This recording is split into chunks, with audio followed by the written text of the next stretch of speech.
Madam Clerk, if you would get us started, please. We are resuming the agenda at item 1.14, work session on the 2016 draft comprehensive plan. And if our presenter would please state his name and title. Good afternoon. I'm Stephen Ball, the Planning Director with Charles County, and here to give you an overview of the comments we received from the comprehensive plan for your work session this afternoon. Thank you. There was a public hearing held on May 17th on the comprehensive plan, and all of the comments that we received are posted on the charlescountyplan.org webpage for public's review. We had 22 batches of comments that covered hundreds of different issues and items. And today is our first work session with the commissioners. There's another work session scheduled on June 14th. We would like to document your proposed ideas or proposed changes to have the public consider those at a public hearing, which would be on June 21st. So what I've done is identified 14 items that are major issues or themes that came from the public comments, and we will review them one at a time, and then after that we can open it up for discussion and proceed however you feel is appropriate. Okay, and if I may, if you don't mind, just to remind people that today, as we go through the work session, as you go through this, any commissioner at any time can make a proposed amendment, but there will be no votes taken today at all. And you will keep record of those, Madam Clerk, and then when we get to that, at that point, those will be brought back up. If a commissioner who made that proposed amendment would like to do that in the form of a motion, she or he can do that, and then we would proceed from there. But today is to hear from you, and if anybody has anything they want to do as a proposed amendment, they can do that today. Right? Yes, Commissioner Robinson. Since Mr. Ball's presentation really covers pretty much the entire comprehensive plan, and it goes through various chapters, not necessarily sequentially, I would like to hold off until he completes his presentation before making any suggested changes. That's fine. Okay. Thank you. Go ahead, please. The first issue that we heard from the public concerned the Mattawoman Creek, and the comments included keeping the impervious surfaces low, changing the densities designated from 1 unit per 10 acres to 1 unit per 20 acres. There was also comments that included that there is no relationship between impervious surface percentages and stream health. And there were some comments about why the plan has higher impervious surface percentage than indicated by staff. And the reason for that is because we keep working with DNR on and the cumulative changes that are proposed in the plan, we believe will keep the impervious surfaces low. And here is the Watershed Conservation District on the map, and it's approximately 18,000 acres. The second major comment concerned stream valleys, and the comments were to protect all the major stream valleys by changing rule densities in the plan from 1 unit per 3 acres to 1 unit per 10 acres. We'll also use science to determine the buffer sizes that are most appropriate, and that they should be field verified. And included a definition of stream valley is defined at the top of the bank, which is greater than what we currently have today.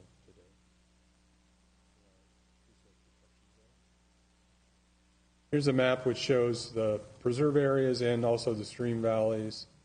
Those areas that are the darkest are the preservation areas. And then there's also areas that are sort of a green khaki color, olive, and blue. Those would be subject to any change should you decide to have different standards for stream valleys. If you're going to go into that type of thing or consider those density changes, it may be easier just to look at density changes in the rural area in total versus trying to define these sporadic boundaries that we have. A third area was Bryan's Road. Comments included reducing the development potential and supporting the redevelopment of Indian Head instead of Bryan's Road. And regarding Bryan's Road, The land use options, as we've talked about before, are fairly limited based on the development that's been committed in this area since the inception of the Bryan's Road Sub-Area Plan in 2001. The areas of consideration that are really up for discussion are the two areas that are circles on the top and on the bottom that are remaining residential development potential. Also, the land uses around the airport, which are industrial, and the Indian Head Science and Tech Park.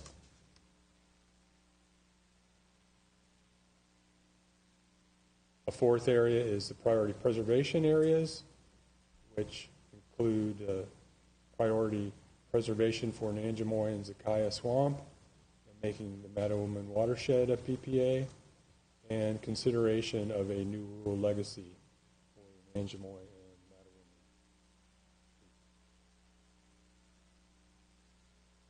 Mattawamon.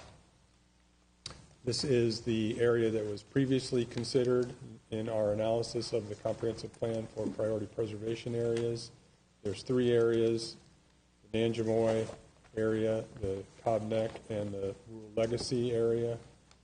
And then this map is what was recommended for approval by the Agricultural Preservation Board and the Planning Commission. And the commissioner is asked to come back and provide you another option for your consideration, and this is one that the staff has put together that would reincorporate the Nanjemoy area.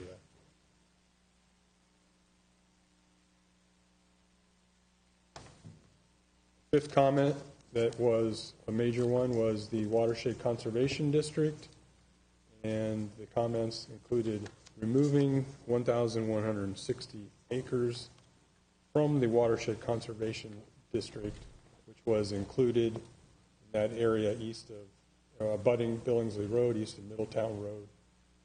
There was also some comments that said keep the same area as been proposed. Keep the area as a priority funding area, the same area, the 1,160 acres. But there was other comments that said they supported removing that and keeping it in the Watershed Conservation District. This is the area that's on this map. It's on the right side of the slide, or the eastern part of the district, and it's outlined in this is kind of an orange hatched area. That's the area we're discussing here. So the recommendation, again, from the Planning Commission is now to include that area into the Watershed Conservation District. This is just the accompanying impervious surface area. And the area in question is right where it says White Plains. It's outside of the watershed, the Mattawamon Creek watershed.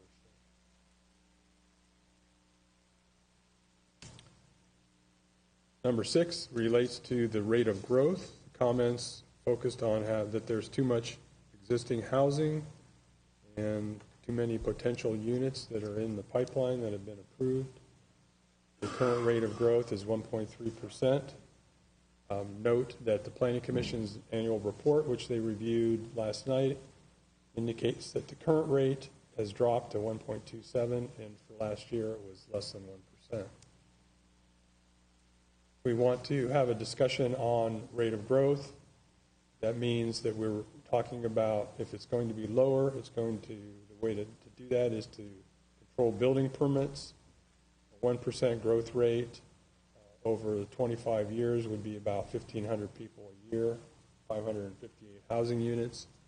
Planning Commission did not support proposing the change, but it was brought up again at the public hearing.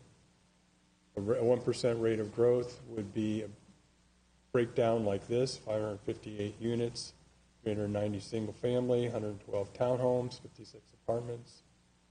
And we would implement a building permit allocation system to ensure that the growth rate would not go beyond this 1% per year.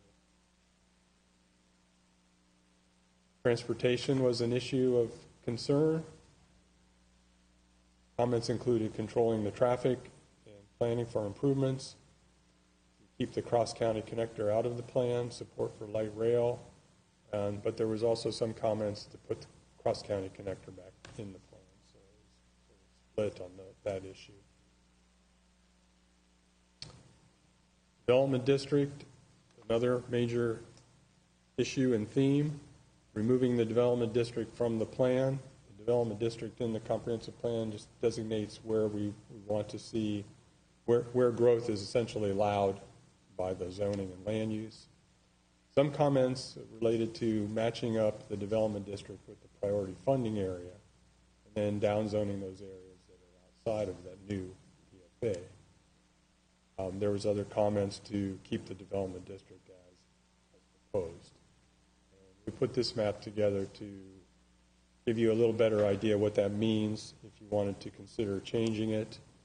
The development district is those areas outlined in the orange. That's the area that allows for the majority of the residential growth. And then we took the area that's essentially outside of the priority funding area. Those areas in the purple are the priority funding areas. But there's a fairly large amount of land that's outside the priority funding area that's in the development district. And that area is shown in white and brown and yellow. The brown is the undeveloped, but the yellow is those that have development projects that are committed, they've been approved, and they're pending for development. And we included the sewer lines in there too, because those have been planned and funded and built to accommodate growth in those areas. So this leads to a question of some potential unintended consequences for changing that area. What could happen if it was reduced is that you would have a series of developments that were planned to be on sewer, and then we would downzone the remaining areas, and those would not be on sewer. So you'd have fragmented land use patterns within that area. There would also have to be some direction on what we would do with the approved plans that haven't been built. Would you allow them to go forward? If not, then that could result in some legal challenges. And reducing the sewer connections could impact sewer rates for existing customers and create a market for those areas that are allowed to go forward, like planned development projects. So just wanted to give you that background information for your deliberations on that issue. Number 9 relates to transferring development rights, removing the TDR policies in the plan to require further study and potentially impacting Swan Point and St. Charles. That was a comment several times. Others supported keeping the new policies in the plan, and it was also suggested that the county establish a more dedicated funding source for TDRs. We fund it through the capital improvements program at this time. Number 10 is for affordable housing. There's support for affordable housing and suggestions to change the language in the plan for affordable housing, rental, to have more affordable rental units, not just rental units, to incorporate some affordable housing in the work redevelopment area, and to establish an affordable housing structure for implementation, committee or board or agency. 11 relates to the Indian Head Science and Tech Park, and the comments here are to remove it from development and to include it in the watershed conservation district. 12 is Marshall Hall and Marbury. This is the Tier 3 areas that we have talked about in the past, and the comments focused on changing them to Tier 4, which would limit the areas to no more than 7 lots, minor subdivisions. And the land uses would remain as conservation instead of rural residential. There's some other background information on that. On this plan, those areas are in the northwest part of the county, south and north of Indian Head and Bryan's Road, the orange areas that are designated Tier 3. We have some close-up aerial photos here. You seen before. This is the Marbury area. It was designated Tier 3 because it's been subdivided. And there are existing homes within a majority of that area. There's another close-up. It's hard to see the homes, but there are homes there. Changing the map from Tier 3 to Tier 4 requires you to make a finding that the areas are dominated by forests per Senate Bill 236. It was noted that there's existing subdivisions in place. The possibility is that if we change those to Tier 4, it could result in comments from MDP, which would result in another public hearing on the tier map. And here's the Tier 3 area in Marshall Hall. The large area that's undeveloped is Tier 4. The Tier 3 is within everything to the west of Marshall Hall Road within that orange boundary. So there's a couple tracts that are undeveloped there as well that have been subdivided. Economic development, there was comments that we need to sync up the economic development element with the new strategic plan that was recently rolled out, and we've been in contact with economic development staff, and they are working on that. We expect it to be provided to us any day. 14 is the last item of major issues and themes. And this was related to the airport, to support keeping the airport land use study recommendations. However, others suggested to change those land uses around the airport to make them more for watershed conservation district to protect the waterfront. And there's a map that shows those land use areas. The outline in black of the airport, the orange colors are industrial around the airport, and the blue is the Indian Head Science and Tech Park. And I also included a map of the proposed plan if you want to look at any other issues, and the existing land use plan. And with that, that's all I had intended to present today, and I'd be glad to answer any questions to open it up for discussion.